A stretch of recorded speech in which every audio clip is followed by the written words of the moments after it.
Welcome to Not Milk Never Milk. Subscribe if you're lactose intolerant.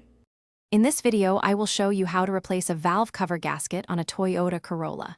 First, gather all your tools, including a 10mm socket, a torque wrench, and your new gasket kit. Always make sure your engine is completely cool before you begin. For safety, disconnect the negative terminal of your car's battery.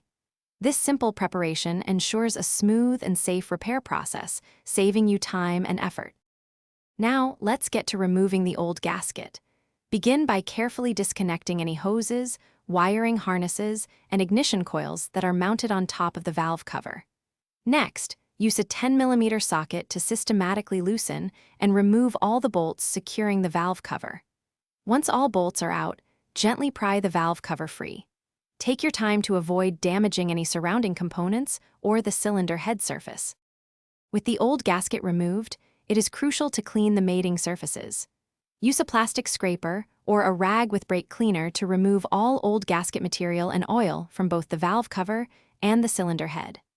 A clean surface is essential for a proper seal.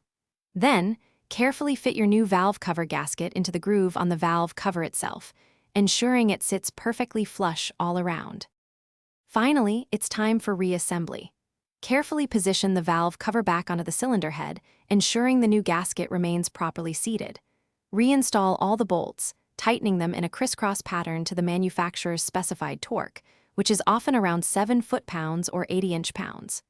Reconnect all hoses, wires, and the negative battery terminal. Start your engine and visually inspect for any oil leaks to confirm a successful repair. Thanks for watching. If this was helpful, leave a like and consider subscribing. See you next time.